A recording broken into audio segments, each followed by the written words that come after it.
시청자 여러분 안녕하십니까? 이데일리엔 개장 전에 살펴보는 주요 경제 뉴스입니다. 첫 소식입니다. 지난해 12월 수출 물가가 전월 대비 상승한 것으로 나타났습니다. 오늘 한국은행은 작년 12월 수출 물가가 원화 약세와 국제유가 상승의 영향으로 전월 대비 0.8% 올랐다고 밝혔습니다. 환율 효과를 제거하면 0.1% 오르는 데 그쳐 사실상 보합에 머물렀습니다. 석탄 및 석유 제품은 3.8% 뛰었고 컴퓨터, 전자 및 광학기기는 0.6% 상승했습니다. 반도체 가격 하락의 영향으로 2018년 같은 달과 비교한 수출 물가는 3.1% 떨어지면서 7개월 연속 하락했습니다. 2019년 연간 수출 물가는 전년 대비 3.3% 하락했습니다. 지난해 국제유가가 전년보다 낮아진 데다 반도체 가격이 연중 하락한 영향이라고 한은은 설명했습니다. 지난해 12월 수입 물가는 국제유가 상승의 영향으로 전월 대비 1.6% 올랐습니다. 환경부와 다양한 전문가들이 모여 중국발 미세먼지에 대한 현안을 논의했습니다. 환경부는 어제 서울 중구에서 2020 제1차 한중 미세먼지 전문가 회의를 열고 중국발 미세먼지 인식 개선 방안 등 중국과의 환경 협력 방안을 논의했다고 밝혔습니다. 회의에서는 지난해 11월 한국과 중국이 체결한 대기 환경 개선에 관한 양해각서인 청천 계획의 세부 계획과 대기 분야 국내 산업체의 중국 진출 확대 방안에 관해 의견을 나눴습니다. 조명래 환경부 장관은 모두 발언에서 지난해 11월 처음으로 중국발 미세먼지 비중에 대한 공식 통계가 발표됐다며 중국 정부가 공식 인정한 수치라는 점에서 그 의미가 있었다고 말했습니다. 이어 올해에는 국민의 중국발 미세먼지에 대한 인식 전환이 이루어져 국민이 참여하는 방식으로 한중 협력을 통해 미세먼지를 실질적으로 줄여나가야 한다고 강조했습니다. 조 장관은 다음 달 환경 협력을 위해 중국을 방문할 계획입니다. 정부가 올해 17조 원에 달하는 신규 민자 사업을 발굴하고 추진할 예정입니다.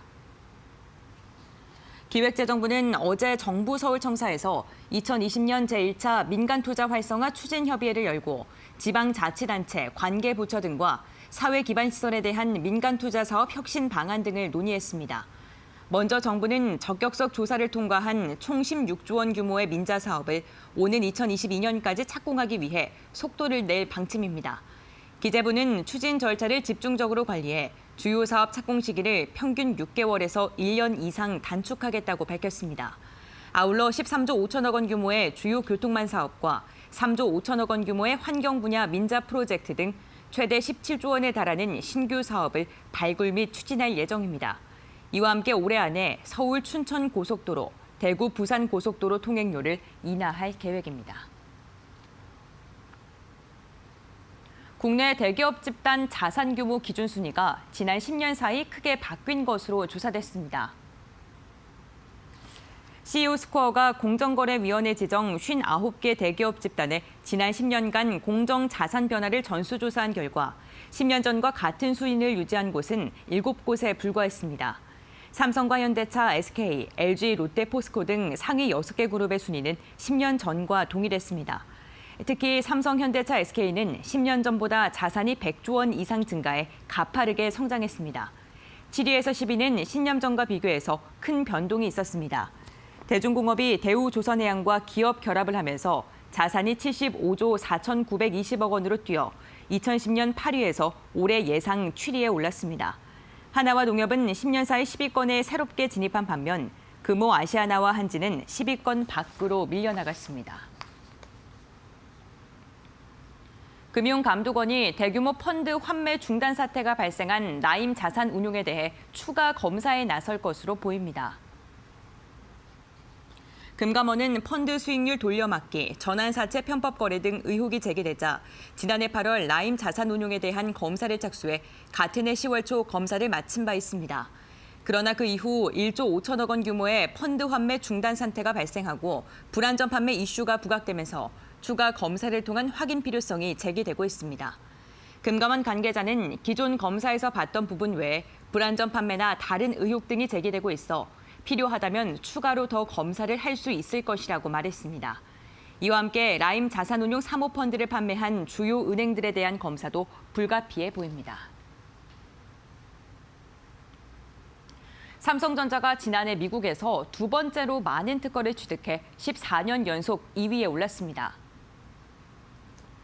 미국 특허 정보업체 IFI 클레임스가 최근 발간한 보고서에 따르면 지난해 미국에서 등록된 특허는 33만 3,530건으로 집계됐습니다. 업체별로는 27년째 1위를 지키고 있는 미국 IBM에 이어 삼성전자가 2위를 차지했고 LG전자는 2,805건을 취득해 6위에 올랐습니다. 현대차가 전체 20위로 전년보다 1계단 내려왔지만 기아차는 58계단을 점프해 41위를 기록했습니다. 국가별로는 상위 신계 기업이 취득한 특허 건수 가운데 미국과 일본에 이어 한국이 7%를 차지했습니다. 2개 이상 국가에 특허가 등록된 경우를 뜻하는 특허군 건수는 삼성전자가 가장 많아 글로벌 최대 특허 보유 업체로 평가됐습니다. 정부는 12.16 부동산 종합대책 이후 15억 원 초과 고가주택의 집값이 하락세로 전환되는 등 정책의 성과가 나오고 있다고 밝혔습니다. 국토부는 어제 홈페이지에 12.16 주택시장 안정화 방안 한 달, 주택시장에 대한 궁금증이라는 글을 올려 이같이 밝혔습니다. 국토부에 따르면 15억 원 초과 아파트의 가격 변동률은 작년 12월 셋째 주 0.4%에서 넷째 주 0.6%로 소폭 올랐지만 12월 다섯째 주는 마이너스 0.08%를 기록하면서 하락세로 바뀌었습니다. 같은 기간 서울의 주택가격 변동률은 0.1%에서 0.2%로 올랐다가 0.08%로 내렸습니다. 국토부는 일부 지역에서 단기간 과도하게 상승한 집값은 상당 수준 하락할 필요가 있다며 필요한 경우 강력한 추가 대책을 주저없이 시행할 방침이라고 공언했습니다. 이어서 이 시각 간추린 뉴스입니다.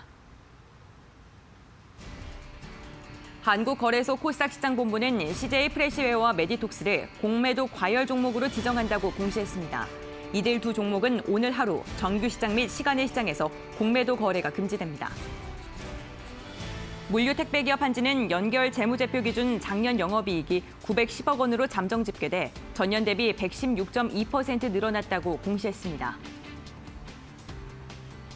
삼성전자 주가가 연일 사상 최고가 행진을 이어가고 있는 가운데 삼성그룹 계열 상장사 주식을 담은 삼성그룹주 펀드 수익률도 호조를 보이고 있습니다.